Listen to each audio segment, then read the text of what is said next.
Hi everyone, welcome to the Quipster Film Review Podcast. My name is Vince Leo. I am the film critic for the website Quipster.net. You can read all of my written reviews there at that website stemming all the way back to 1996. Yes, I have been writing reviews for 20 years. 3,800 plus reviews to choose from. Quipster.net is where to go. QWIPSTER.net.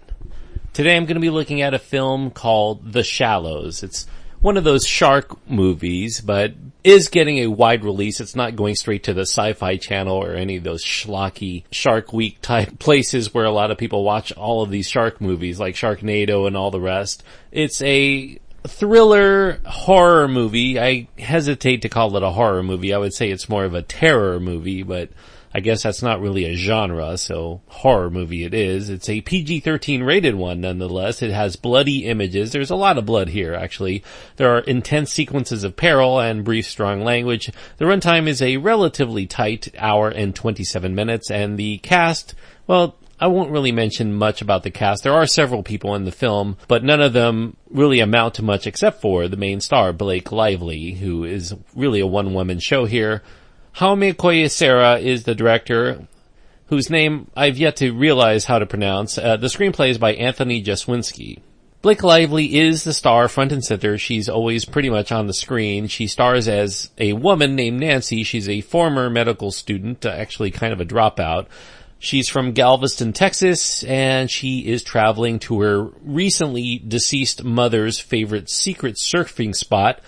This is a lush spot on the Mexican coast of the Pacific. I think it's the Pacific anyway. She wants to feel a connection with her mother that she lost to cancer as part of that grieving and that healing process, and perhaps to get some closure. Because the last time that Nancy was there was when she was inside her mother's belly at the time. Nancy's friend, who's supposed to travel with her, bails on her at the last minute. She apparently has some sort of hangover and can't really deal with that. So she decides to continue on alone. She has a good time there. It's a beautiful spot. She catches some pretty hellacious waves, and she does enjoy a lot of that brisk, sunny air. It's really a paradise out there on the beach. However, she isn't ever really alone because she soon encounters a massive great white shark when she inadvertently enters his feeding zone in the shallow waters off the coast. Nancy ends up being, perhaps, the next intended course on the shark's menu. With no easy way back to shore, it becomes a cat and mouse game of survival between woman and shark to see which one will ultimately prevail. Now, if I had to do the movie mashup game, you know, the movie where somebody says, oh, that movie is just like this movie combined with that movie, I would describe The Shallows as Jaws, of course, meets Gravity. We not only have a tenacious shark out and about, killing everything in its path, just like Jaws and pretty much every Jaws knockoff, or any shark movie really ever since, but there's also, like Gravity, a woman alone fighting for her way back to, hopefully, civilization in the aftermath of a traumatic life event.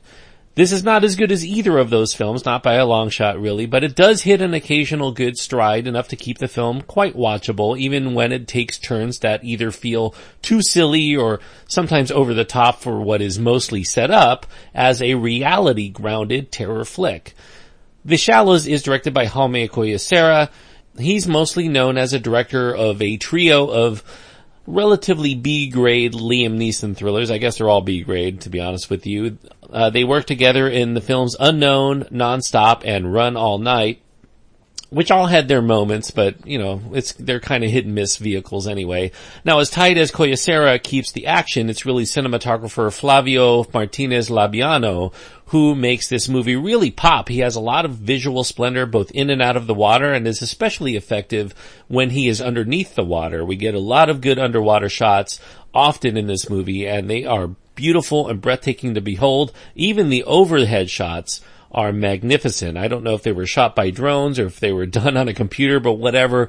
It's a beautiful looking movie. Meanwhile, I would be remiss in not mentioning that there's a pretty nice performance here front and center by Blake Lively. This is a very physically demanding role for Lively. She even got hurt on occasion during the making of this movie, and she shows here And she's a real actress. She's much more than just a hot body on display for us to admire, even though she is that for some people, I'm sure. Some of the dialogue in which she has to talk to herself does feel contrived for the benefit of us and the audience, at least those members who just can't figure out what's going on, or perhaps get really annoyed when they see somebody doing something and it's not explained for them. I don't think that it's really necessary. This film probably could have been mostly a silent film as far as I was concerned, and it would have been even better.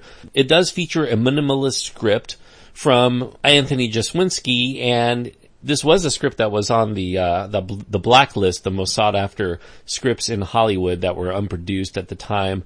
And it does keep some semblance. You know, she doesn't always just talk to herself, which would have been pretty stupid after a while. Jaswinski gives the semblance of an audience for her whenever Nancy wants to voice her thoughts aloud. There is a wounded seagull who can't fly, who's stranded in place along with Nancy on one of the rocks that end up surfacing during the low tides. And there's a few choice interactions with either a random person en route to the beach, or maybe even on the beach, or out in the water. And there's a GoPro camera that comes into play that might just contain her last message to the world if she doesn't make it out in one piece. And it does give enough character nuance that we subsequently care for what happens to Nancy. While the buildup is effective, alas, there is an implausibility factor that soon begins to creep in, and it eventually overtakes The Shallows, especially when it begins to try too hard to dazzle us with this wholly absurd, high-octane action finale. It feels just so out of place with the rest of the film. You know, I don't need to be wowed. I don't need somebody to say, oh, this is the shark thriller to end all shark thrillers. The climax of the movie is just so silly, and it just everything feels tacked on after that, and it almost feels like somebody just came in and directed the last part of this movie who did not even bother watching the build-up that was done pretty well up to that point. The movie, I guess, you could say it jumps the proverbial shark. I guess maybe it's a literal shark here. You know, I knew this movie was going to head into so-called turbulent waters with the introduction of one of the world's most daft and belligerent drunks that she sees on the shore. He does the dumbest things. It feels so manipulative and phony. You know, he's a would-be savior who eventually becomes, quite predictably really, so I'm not spoiling it, instant chum. And that's not even the worst sequence of the movie. It just gets more inane with each contrived development that might hold the key to Nancy's escape from her deadly predicament. Of course, by that point, for most audience members, I do think that the already low bar of entertainment will have been met. You know, we don't expect that much from a killer shark on the loose dispenser, so even an overreaching final few minutes are allowable, and the occasional dumb moment in which she gets herself into and out of a scrape that I think that most people would not have gotten into. And I think it's saved because we're just vested enough in Nancy as a character to root for her ability to fight and survive against all the odds stacked against her, even if we don't completely buy what's going on the screen at the time. So I would say that this is a very shallow recommendation from me, but I think that you could do worse than The Shallows in terms of an escapist, mild horror excursion in the middle of summer. This is a B-movie experience. It does have an A-caliber presentation, though, and that will likely sate those viewers who are going to go see this movie. If you have a penchant for, watching Shark Week on TV or any of those other shark movies, this is better than most of that fare, and actually is intelligent from time to time, even though it is also a whole lot of stupid. And if you like the occasional, don't have to think too much, low-grade thriller, this will also fit the bill for those two. It's the kind of movie that you put on late at night and you enjoy because you don't have to think too hard and it keeps you engaged. And for that, I'm giving The Shallows 3 stars out of 4, and 3 stars is the rating that I reserve for films that I don't necessarily say that they're good movies, but I do think that they're very watchable movies, and I do recommend them for people who like that genre of film. If you like your shark movies, if you like PG-13, I guess, caliber thrillers, this is going to be a pretty decent 90 minutes worth of entertainment for you.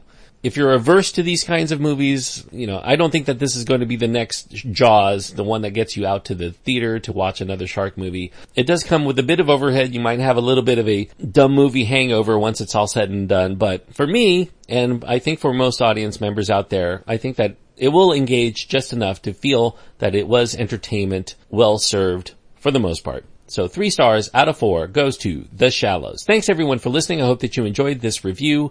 Hope that you want to hear more of them, and you can do so by clicking the subscribe button. If you happen to be on iTunes, the best way that you can show your support for the show is to actually leave a review on there and let other people know to check out the show as well. Also, don't forget, I do have a website where you can find over 3,800 written film reviews, and you can read anytime. You can find my reviews of all of the Jaws movies, as well as many other shark movies too. If you're so inclined, you can go to quipster.net and find out more. QWIPSTER.net.